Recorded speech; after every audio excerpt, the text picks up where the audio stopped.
Hello guys, तो welcome to my channel. तो इस वीडियो के अंदर हम वेन डायग्राम्स को डिस्कस करने वाले हैं। पार्ट नंबर 8 है सेट्स। आपके चैप्टर नंबर फर्स्ट सेट्स का पार्ट नंबर 8 आ चुका है भाई। प्रीवियस पार्ट्स अगर अभी तक आपने नहीं देखे तो जाके भाई जरूर देख लेना। इस प्लेलिस्ट के अंदर ही सारे मिलेंगे आपको सीरीज में।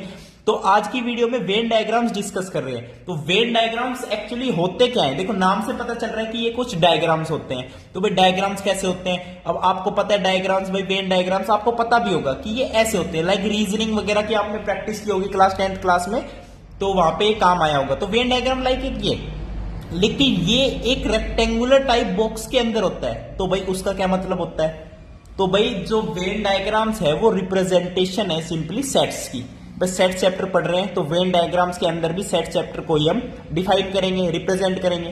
तो ये जो कैपिटल, ये जो आपका रेक्टेंगल है, ये तो आपका क्या है, यूनिवर्सल सेट है।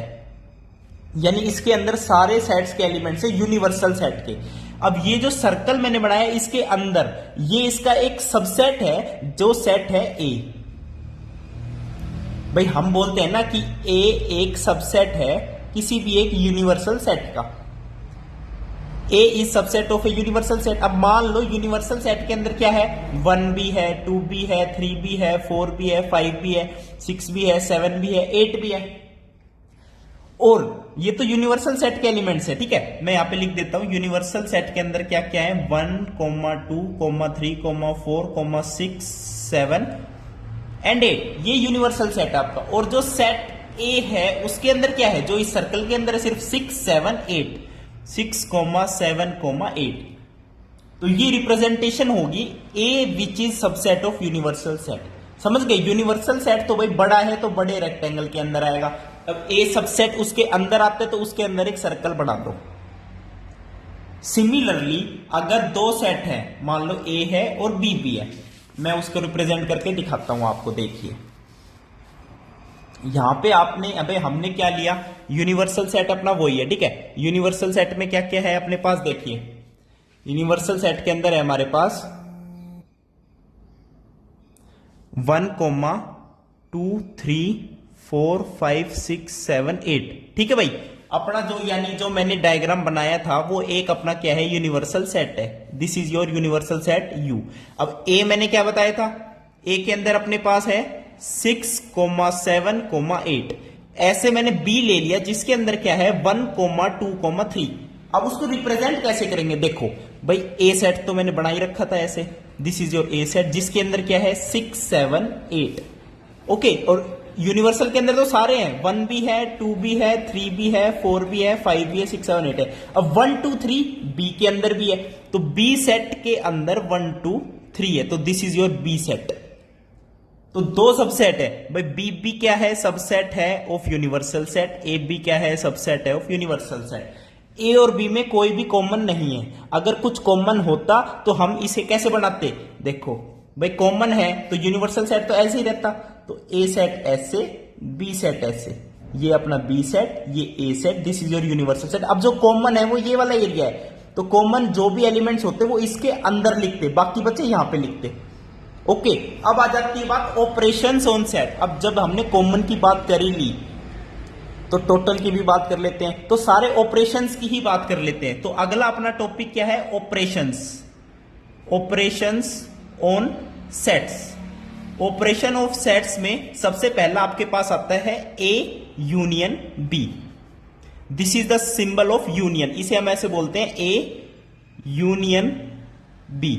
ओके गाइस, ये आपका फर्स्ट ऑपरेशन है ए यूनियन बी।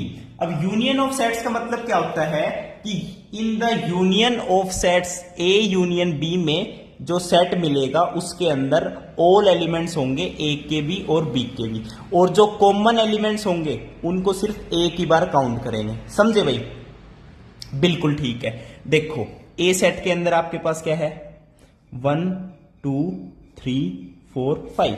ये मैं अलग एग्जांपल ले रहा हूं इनसे, ठीक है। और बी सेट के अंदर आपके पास क्या है, 2, 6, 7, 4। अब जब हमने बात कर दी ए यूनियन बी की, तो ए यूनियन बी के अंदर क्या क्या आएगा, मैंने बताया ए यूनियन बी का मतलब सारे ए के एलिमेंट्स प्लस सारे बी के एलिमेंट्स। ओके, अब ए के एलिमेंट्स लिख लो पहले, 1, 2, 3, 4, 5। तो 1, 2, 3 4 5। अब बी के लिख दो सारे 2 6 7 4। अब 2 और 4 तो ऑलरेडी लिख चुके हैं तो उनको रिपीट करने की नीड नहीं है, तो 6 और 7 और लिख देते हैं। तो इस यूनियन के अंदर ए यूनियन बी के अंदर आपके सारे एलिमेंट्स आ गए जो ए के अंदर भी है और बी के अंदर भी है। तो this is the A union B. Okay, इसे बोलते भी ऐसे हैं, जब ए दिस सिंबल बी लिखे, देखो यू है तो यू से यूनियन, समझ गए? कोई समझने वाली तो बात है ही नहीं, बहुत ही आसान है। जब भी यू लिखे तो मतलब ए यूनियन बी। अब इसके बेस पे एक एग्जांपल करें, एग्जांपल नंबर 12 करते हैं। आपका एनसीईआरटी का एग्जांपल नंबर 12 में क्या कह रहा है, देखिए ए आपको सेट दे दिया, यहां पे ए सेट दे रखा है उसने 2 4 6 8, वेरी गुड। और आपको बी सेट दे दिया, बी सेट के अंदर उसने ले रखा है 6 8 10 12। Okay, this is your A set, this is your B set. अब आपसे पूछ रहा है ए यूनियन बी बताओ, तो हमने अभी बताया ए यूनियन बी, क्या इसके भी एलिमेंट्स प्लस इसके भी एलिमेंट्स। अब इसके एलिमेंट्स लिख ले पहले 2 4 6 8। अब इसके एलिमेंट 6 लिख चुके हैं, 8 भी लिख चुके हैं, 10 और 12 लिखना है बस, 10 12। अब इसको करली ब्रैकेट में बंद करना मत भूलना, क्योंकि ये एक सेट है तो उसके एलिमेंट्स को करली ब्रैकेट में हम क्लोज करते हैं और कोमा से उसको सेपरेट करते हैं। तो एग्जांपल नंबर 12 में ए यूनियन बी लिख दिया, कितना आसान है देख लो। तो ए यूनियन बी समझ गए, बहुत आसान है, कोई दिक्कत नहीं। एक और एग्जांपल कर ले, एग्जांपल नंबर 13। आपका एग्जांपल नंबर 13 में क्या कह रहा है, आपके पास एक सेट दे दिया ए, जिसके अंदर आपको दे दिए vowels A E I O U. Okay भाई, और एक बी सेट दे दिया आपके, उसके अंदर दे दिया ए आई यू, वेरी गुड। 2 सेट दे दिए, आपसे पूछ रहा है ए यूनियन बी बताओ, तो बिल्कुल बता देंगे। तो सारे इसके एलिमेंट्स और इसके एलिमेंट्स लिख दो। पहले ए के एलिमेंट्स लिख दे सारे, ए ई आई ओ यू। अब इसके देखो ए आई यू ऑलरेडी लिख चुके हैं, तो और तो कुछ लिखना ही नहीं। तो इसी के अंदर ही जो ये सेट है, इसके अंदर क्या आ गया, ए यूनियन बी आ गया, सारे ए के एलिमेंट्स भी आ गए, सारे बी के एलिमेंट्स भी आ गए। अब यहां पे एक और चीज नोटिस करने की है, बहुत ही इंपॉर्टेंट है। यहां पे जो बी है वो क्या है, सबसेट है। बी इज सबसेट ऑफ ए, और जो ए यूनियन बी आया ये क्या है, ऑलरेडी ये सेट ए ही तो है, A E I O U, this is your set A, है ना भाई। तो if B is subset of A, then जब भी कभी यूनियन लेना हो ए यूनियन बी का, तो वो ऑलवेज ए ही आएगा। तो ये यहां पे नोट करने वाली बात है, बहुत ही इंपॉर्टेंट बात है, ठीक है भाई। Okay, very good. अब चलते हैं एग्जाम्पल नंबर 14 पे, बिल्कुल सही है। एग्जाम्पल नंबर 14 भी देख लेते हैं। एग्जाम्पल नंबर 14 में क्या कह रहा है, एक्स, एक सेट एक्स है जिसके अंदर आपको दे दिया राम गीता अकबर, वेरी गुड। एक में दे दिया राम, एक में अकबर, एक में दे दी गीता, बहुत बढ़िया बात है। देखो एलिमेंट्स नंबर की जगह इस बार नाम दे दिए, कोई दिक्कत वाली बात नहीं है। ये क्या है, set of students of class 11th। ये क्लास 11th के बच्चे हैं, क्लास 11th के बच्चे हैं। Who are in school hockey team, very good. अब एक दूसरा सेट दे दिया वाई, जिसके अंदर है गीता डेविड अशोक। ये है गीता, ये है डेविड, अगला क्या आ गया, अशोक, बहुत बढ़िया बात है। अब उसने कह दिया ये सेट ऑफ स्टूडेंट है क्लास 11th के, जो फुटबॉल टीम में है। अच्छा, ये भी 11th के ही है, ये हॉकी टीम के, ये फुटबॉल टीम के, ठीक है भाई। तो X union Y, X union Y बताना है। तो पहली बात तो एक्स यूनियन वाई तो सिंपल वही लिखेंगे, कैसे, राम यानी सारे एलिमेंट्स, सारे इसमें भी सारे एलिमेंट्स लिखने हैं, राम अकबर गीता। अब बात आ गई किसकी, वाई सेट की। गीता तो लिख चुके, अब आएगी डेविड और अशोक की बात, डेविड और अशोक की बात, ठीक है। तो डेविड और अशोक भी लिख दिया। देखो आप यहां पे कह सकते हो कि गीता तो 2 भी हो सकती है, लेकिन यार इसने बता दिया कि क्लास 11th के ही है और हॉकी और फुटबॉल है, यानी एक ही लड़की हॉकी भी खेल रही है, फुटबॉल भी खेल रही है। देख रहे हो कितनी तगड़ी लड़की है, मतलब बहुत ही अच्छी स्पोर्ट्समैन है भाई, वेरी गुड। तो एक्स यूनियन वाई में क्या क्या है, राम अकबर गीता डेविड अशोक, तो ये यूनियन आ गया, बहुत अच्छी बात है। ओके, अब इसको क्या है, इससे हमें क्या पता चला कि जो गीता है वो फुटबॉल टीम में भी खेल रही है और हॉकी टीम में भी खेल रही है। ओके भाई, तो ये आपका एग्जांपल नंबर 14 था। अब आगे हम चलते हैं, क्या आगे हम चलते हैं कि यूनियन तो हम बोल रहे हैं ए यूनियन बी, हमने पढ़ा है ए यूनियन बी, तो भाई मैंने अभी समझाया कि एक आपके पास होता है यूनिवर्सल सेट, एक आपके पास ए होगा, एक बी होगा। भाई देखो कोई भी सेट हो, यूनिवर्सल सेट तो ऑलवेज होगा। ओके, तो ये सेट ए, ये बी। जब ए यूनियन बी की बात करें तो पूरा ही आएगा, ये सारा आएगा, सारा का सारा। तो देखो जब ए के सारे लोगे, बी के सारे लोगे, तो ये जो कॉमन वाला है ये दो बार ले लेते हो, इसलिए हम जो कॉमन होता है उसे एक बार ही लेते हैं, एक बार ही लेते हैं। समझ गए वो वाली कंसेप्ट? कॉमन जो है इसको दो बार काउंट कर लेंगे ना। भाई आपको तो एक फॉर्मूला भी पता होगा मेरे भाई, अभी मैंने इंटरसेक्शन बताया नहीं लेकिन मैं फिर भी बता देता हूं formula. A union B is A plus B, A के भी सारे बी के भी सारे, minus A intersection B, minus A intersection B. मतलब जो कॉमन वाला है उसे एक बार माइनस कर देंगे, क्योंकि जब ए प्लस बी करेंगे तो दो बार कैलकुलेट कर, दो बार सम कर लेंगे इसका, तो एक बार माइनस कर देंगे, तो ए यूनियन बी ये बन जाएगा आपका। बहुत ही बढ़िया बात है। अब देखो, अब मैं आपको जो है कुछ प्रॉपर्टीज बता देता हूं ए यूनियन बी की, यानी ए यूनियन बी की प्रॉपर्टीज। बहुत बढ़िया बात है। अपनी जो है प्रॉपर्टीज डिस्कस कर लेते हैं। बहुत ही आसान प्रॉपर्टीज है, properties of union, properties of union. तो पहली प्रॉपर्टी क्या है कि अगर ए यूनियन बी जो है वो किसके बराबर होता है, बी यूनियन ए के। कोई दिक्कत वाली बात नहीं है। इस प्रॉपर्टी का नाम बोल देते हैं कम्यूटेटिव लॉ। भाई ये तो पढ़ते भी आ रहे हो आप, प्रोबेबिलिटी वगैरह में पता नहीं पढ़ा होगा आपने क्लास 10th में शायद।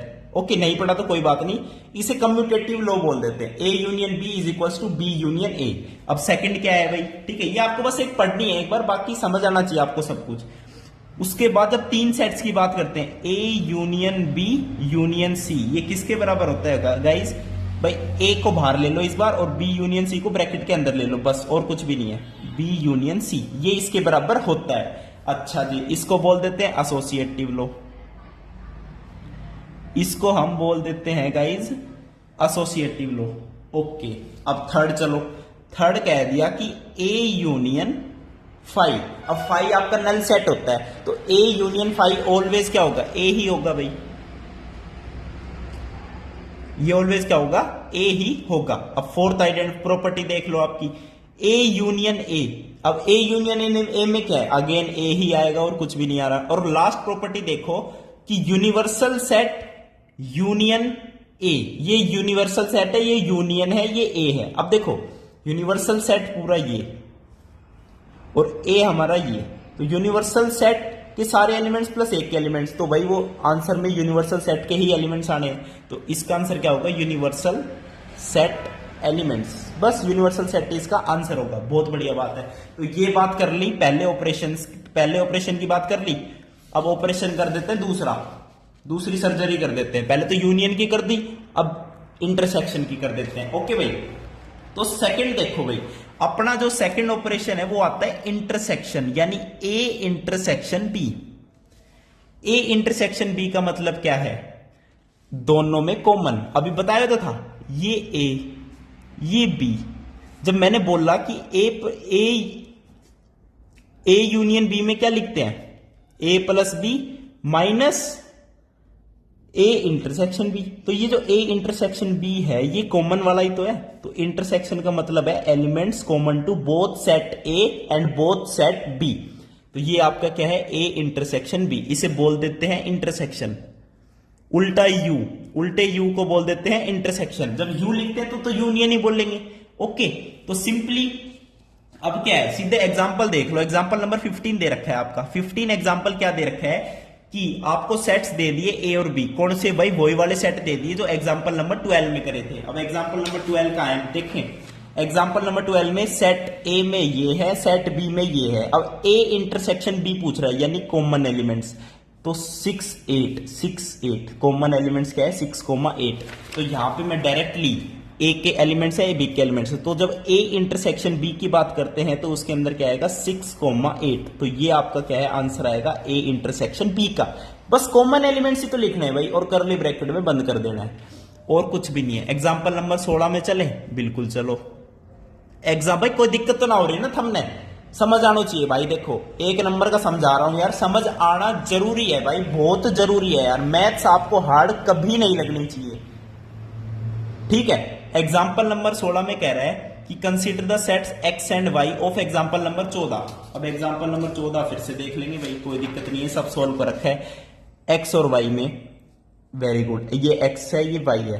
अब एक्स इंटरसेक्शन वाई है तो ऑब्वियसली कॉमन कौन सी थी, गीता ही थी कॉमन, जो फुटबॉल भी खेल रही थी हॉकी भी खेल रही थी। तो एक्स इंटरसेक्शन वाई में इसके पास क्या आ जाएगा, आपके पास आ जाएगा गीता। बस इसका आंसर हो गया गीता, सिंपल। कितना अच्छा आंसर आया गीता, ठीक है। अब एग्जाम्पल नंबर 17 देखते हैं। एग्जाम्पल नंबर 17 देखो भाई, इसमें आपको एक सेट दे दिया ए, जिसके अंदर एलिमेंट्स दे दिए बहुत सारे। बहुत सारे कितने दे दिए भाई, 1 से लेके 10 तक दे दिए। अच्छा जी, 7 8 9 10, ओके। और जो बी सेट है उसके अंदर आपको एलिमेंट्स दे दिए उसने 2 3 5 7, 2 3 5 7। ये देखो भाई एनसीईआरटी के एग्जांपल चल रहे हैं, अपनी बुक खोल के भी बैठ सकते हो, मैंने भी बुक खोल रखी है आपके लिए एग्जांपल्स के लिए, ठीक है। तो ये आपका बी सेट हो गया। पहले तो आपसे पूछ रहा है ए इंटरसेक्शन बी, तो बिल्कुल है, कॉमन बता दो। तो कॉमन कौन से होंगे, 2 3 5 7, 2 3 5 7, बिल्कुल सही है। तो कॉमन में क्या होंगे, 2 3 5 7। कॉमन में क्या होंगे, 2 3 5 7। अब देखो, और ये 2 3 5 7 है क्या, ऑलरेडी ये सेट बी है, यानी बी इसका सबसेट है। देखो इफ, यहां पे कौन सी इंपॉर्टेंट बात आ गई, इफ बी सबसेट है एक का, देन ए इंटरसेक्शन बी में आंसर आएगा सेट बी। समझ गए, ये वो इंपॉर्टेंट बात है।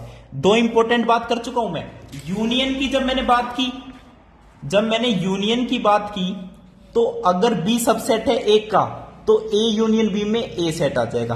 और जब मैं इंटरसेक्शन की बात कर रहा हूं, बी सबसेट है एक का तो ए इंटरसेक्शन बी आपका क्या आ जाएगा, बी आ जाएगा। इंटरसेक्शन में बाद वाला आ जाएगा और यूनियन में पहले वाला आ जाएगा। समझ गए, ये बहुत ही इंपॉर्टेंट बात है, बहुत ही आसान है। एमसीक्यूज में लाइक आपको बहुत ही हेल्प करेंगे जल्दी आंसर निकालने में। ओके गाइस, अब देखो, अब बात कर लेते हैं थोड़ी सी इंटरसेक्शन के बारे में। Very good. अब इंटरसेक्शन को भाई मैंने आपको बता दिया कि देखो ये इंटरसेक्शन यही तो है भाई, ये आपका यूनिवर्सल सेट बना दीजिए एक, ये दोनों set A and B. Okay, तो इंटरसेक्शन बस यही है, इसकी रिप्रेजेंटेशन यही है, but this is what, A intersection B. Okay भाई, बस खत्म कहानी यहीं पे। अगली एक और बात देख लो छोटी सी, क्या है कि ए और बी अगर 2 सेट है such that A intersection B is 5, ये भी हो सकता है भाई। मान लो दोनों सेट आपके अलग अलग है, ये ए सेट ये बी सेट, और ये आपका एक यूनिवर्सल सेट, ठीक है। तो यहां पे कॉमन देख रहे हो कुछ भी नहीं है, तो ऑब्वियसली ए इंटरसेक्शन बी में जब कुछ भी कॉमन ना हो तो उसे क्या बोल देते हैं, 5, यानी नल सेट, कुछ कॉमन ही नहीं है।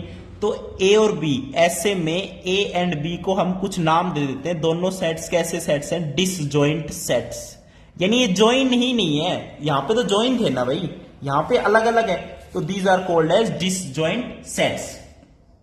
ओके भाई, तो these are known as disjoint sets. अब इसकी भी प्रॉपर्टीज बात कर लेते हैं, दूसरा ऑपरेशन भी खत्म हो जाएगा फिर अपना। भाई सर्जरी के बाद टाके भी तो लगाने पड़ते हैं, तो उसके लिए उसकी क्या है, हम प्रॉपर्टीज लिखेंगे। तो प्रॉपर्टीज देखो इंटरसेक्शंस की, properties of intersection, properties of intersection, ठीक है भाई। तो फर्स्ट देखो, फर्स्ट आपकी क्या है, ए इंटरसेक्शन बी किसके बराबर होता है, बी इंटरसेक्शन ए के। सिंपल है, ये वही लॉ है, कम्यूटेटिव लॉ है, सिंपल वही सेम है बिल्कुल जो यूनियन में पढ़ रहे थे, कम्यूटेटिव लॉ है। बहुत बढ़िया बात है। सेकंड देखो, सेकंड में क्या है कि जब ए यूनियन बी को तो ब्रैकेट में लिख, मतलब इंटरसेक्शन को ब्रैकेट में लिख दिया और सी को बाहर लिख दिया, तो कोई दिक्कत नहीं है मेरे भाई। अब ए को बाहर रख लो और बी और सी को आपको क्या है, ब्रैकेट में लिख दो। इसे क्या बोल देते हैं हम, एसोसिएटिव लॉ। इसे हम बोल देते हैं मेरे भाई एसोसिएटिव लॉ। अब थर्ड प्रॉपर्टी देख लो, थर्ड प्रॉपर्टी है कि नल सेट और ए का इंटरसेक्शन। अब देखो नल सेट में तो कुछ है ही नहीं, और ए के इसमें इंटरसेक्शन में क्या आएगा, ऑब्वियसली नल ही आएगा भाई। नल सेट मतलब कुछ है ही नहीं, ए सेट के अंदर कुछ एलिमेंट्स है तो उसका इंटरसेक्शन होगा क्या, कुछ नहीं होगा, नल सेट ही आएगा आंसर। Very good. या फिर कह लो कि यूनिवर्सल सेट और एक का इंटरसेक्शन ऑब्वियसली ए ही आएगा भाई। पूरा यूनिवर्सल सेट और एक का इंटरसेक्शन यानी ए ही तो आएगा जो कॉमन एलिमेंट्स है, बिल्कुल सही बात है। अच्छा, अब चलते हैं अगला। अगले देख लेते हैं ए इंटरसेक्शन ए। ए इंटरसेक्शन ए क्या होता है? ऑब्वियसली ए ही होता है भाई, एक का ए के साथ ही कॉमन तो पूरा ए ही तो होगा, तो ए इंटरसेक्शन ए आपका क्या है? ए आ जाएगा। ओके भाई, इसका नाम भी है देखो इंडिपेंडेंट, इसका नाम दे रखा है भाई independent law.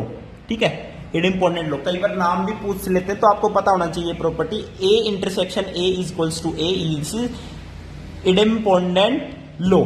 Okay guys, okay, बहुत ही बढ़िया भाई। और एक और देख लो भाई, कोई दिक्कत वाली बात नहीं है। लास्ट प्रॉपर्टी देख लेते हैं। लास्ट प्रॉपर्टी देखो, A intersection B intersection C is equals to A intersection B. अच्छा जी, और यूनियन ए इंटरसेक्शन सी। अच्छा, इसे बोल दिया डिस्ट्रीब्यूटिव लॉ। ये सबसे इंपॉर्टेंट है भाई, डिस्ट्रीब्यूटिव लॉ, ये बहुत ही काम आता है। कई बार आपको क्वेश्चन दे दिया सोल्व करने के लिए, लाइक यूनियन टाइप में एल्जेब्रिक बना दिया पूरा, तो उसे सोल्व करेंगे तो डिस्ट्रीब्यूटिव लॉ की प्रॉपर्टी बहुत ही काम आती है। देखो, A intersection B intersection C, कुछ भी नहीं है। अब ए बाहर है, ब्रैकेट के अंदर ये है, तो जैसे हम लिखते हैं ना 2 मल्टीप्लाई बाय 3 प्लस 4, तो 2 को पहले 3 के साथ मल्टीप्लाई करते हैं, प्लस फिर 2 को 4 के साथ मल्टीप्लाई करते हैं। समझ रहे हो? वही सिस्टम यहां पे करना है। एक का इंटरसेक्शन पहले बी के साथ ले लो। अब यहां पे मैंने प्लस बोला है तो यहां पे यूनियन लेना पड़ेगा भाई। उसके बाद एक का सी के साथ इंटरसेक्शन ले लो, बस कहानी खत्म। लेकिन यहां पे दोनों intersection, A intersection bracket B intersection C किसके बराबर होगा? ए का पहले बी के साथ इंटरसेक्शन यूनियन ए का सी के साथ intersection. This is your distributive law. ठीक है भाई, इससे समझ लेना, बहुत ही आसान समझा दिया है। ओके गाइज, कोई प्रॉब्लम? कोई प्रॉब्लम नहीं। अब सारे वेन डायग्राम्स भी आपको पता चल गए होंगे। ठीक है भाई, और आगे जो है वेन डायग्राम्स के बारे में डिस्कस है भाई, कुछ भी नहीं है। ए, ये तो ए है कंप्लीट, वेरी गुड। ये बी है, ए यूनियन बी में कंप्लीट आ जाएगा, ए इंटरसेक्शन बी में ये आ जाएगा। ऐसे ही तीसरा सेट भी लोगे ना अगर सी, तो ये सी हो जाएगा, कोई दिक्कत नहीं है। सी तीनों में कॉमन तो ये वाला है, तीनों में जहां पे क्या है? A intersection B intersection C. Okay, अब बी और ए में कॉमन कौन सा है? ये है। सिर्फ बी और ए में कॉमन कौन सा होगा? ये होगा। समझ गए? Very good. तो ऐसे जो है ये डायग्राम बन गया। इसमें आप कैसे भी क्वेश्चन को इंटरप्रेट कर लो, खुद से आंसर बिल्कुल बता पाओगे आप, कोई दिक्कत वाली बात ही नहीं है मेरे भाई। ओके गाइज, अच्छा जी, अब हमने एक बात कर ली यहां पे। अभी हमने क्या पढ़ा? देखो, हमने पढ़ा A intersection B union A intersection C. अब देखो, ए इंटरसेक्शन बी कौन सा पार्ट है? ये पार्ट है। ओके, कोई दिक्कत? कोई दिक्कत नहीं है। ए इंटरसेक्शन सी कौन सा पार्ट है? ये वाला पार्ट है। इसका यूनियन लेना है तो ये इसमें जोड़ दो, यानी दिस प्लस दिस। अब इसमें ये वाला पार्ट 2 बार ऐड नहीं करना, जो A intersection B intersection C है इसको 2 बार नहीं काउंट करना, इसको एक बार माइनस कर देंगे बस। यानी जो तीनों में कॉमन है उसको एक ही बार काउंट करेंगे। समझ गए? बस। तो सारी कहानी वेन डायग्राम्स की ये है। उसके बाद आ जाते हैं गाइज डिफरेंस ऑफ सेट्स। ये लास्ट टॉपिक आपका, ठीक है, थ्योरी का। अगला देख लेते हैं। ये कोई ऑपरेशन तो नहीं है, ये है बस आपका difference of sets. Difference of sets, very good. अब बात कर लेते हैं हम डिफरेंस ऑफ सेट्स की। ठीक है भाई, भाई समझ आ रहा है ना? कमेंट करके जरूर बताया करो यार, समझ आ रहा है नहीं आ रहा है, क्योंकि मैं फिर दूसरा वे ट्राई करूं पढ़ाने के लिए। ठीक है, डिफरेंस ऑफ सेट्स का मतलब क्या है? Difference of sets A and B, मतलब देखो A minus B, A minus B ही बोलेंगे, यानी ए माइनस बी। समझ रहे हो? A minus B. तो इसको एग्जाम्पल के साथ ही पढ़ाता हूं मैं। एग्जाम्पल नंबर 18, सेट ए के अंदर आपको दे दिए 1, 2, 3, 4, 5, 6। बहुत बढ़िया भाई। बी सेट के अंदर दे दिए 2, 4, 6, 8। देखो, जब ए माइनस बी करते हैं ना, तो देखो एक की वैल्यू ज्यादा है, ए माइनस बी कर रहे हैं तो एक की वैल्यू ज्यादा है। तो देखो ए माइनस बी लिखता हूं मैं यहां पे, ठीक है, देखना ए माइनस बी। अब 2, 4, 6, 2, 4, 6 इसमें भी है, तो ए में से 2, 4, 6 माइनस कर दोगे तो 2, 4, 6 तो कैंसिल हो गए, बचा क्या? 1, 3, 5। तो 1,3,5 समझ गए। 2 4 6 को तो माइनस कर दिया, a माइनस बी करना है। 2 4 6 जो कॉमन थे वो माइनस कर दिए, अब बचा 8।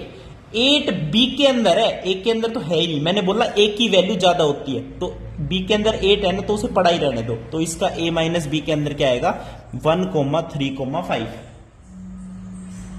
a माइनस बी आपका क्या आएगा 1,3,5। तभी तो इसके अंदर हम बोलते हैं कि a minus B is never equals to b minus A. समझ गए भाई 8 जो है बिलोंग्स टू बी करता है, ए से तो बिलोंग नहीं करता, क्योंकि हमें तो a माइनस बी करना है, वैल्यू a की ज्यादा देनी है। ओके गाइज, बहुत बढ़िया बात है भाई, वही तरीका है। अब एक और एग्जांपल करके देखते हैं, एग्जांपल नंबर 19। एक सेट V है जिसके अंदर है A E I O U यानी वोवल्स है, वेरी गुड, और B के अंदर आपके पास है A I K U।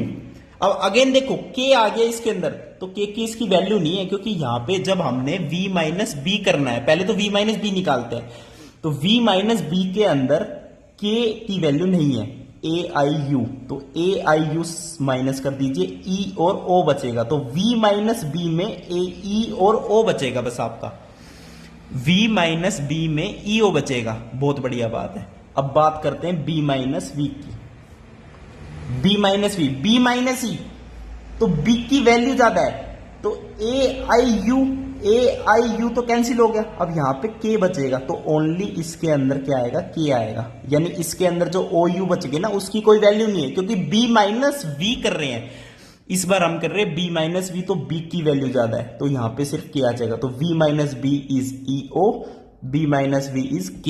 सो भाई ये तरीका है डिफरेंस ऑफ सेट्स निकालने का।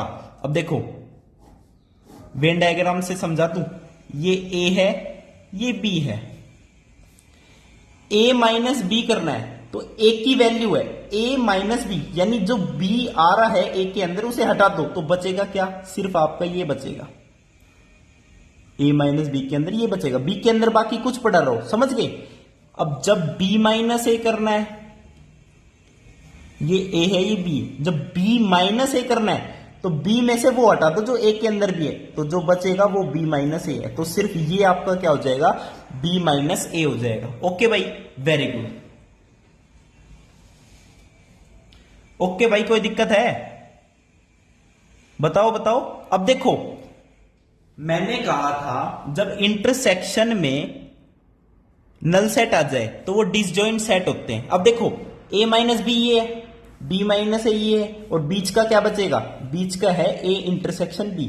अब तीनों में कुछ कॉमन ही नहीं है, तो ये तीनों A माइनस बी, A मतलब A माइनस बी और A इंटरसेक्शन B और B माइनस ए, इनके बीच में कुछ भी कॉमन नहीं है, ये इस साइड वाला, ये इस साइड वाला, ये बीच वाला, तो तीनों को हम क्या बोल देते हैं डिसजॉइंट सेट्स। तो ये आपकी थ्योरी कंप्लीट होती है। नेक्स्ट वीडियो में एक्सरसाइज के साथ मिलेंगे 1.4।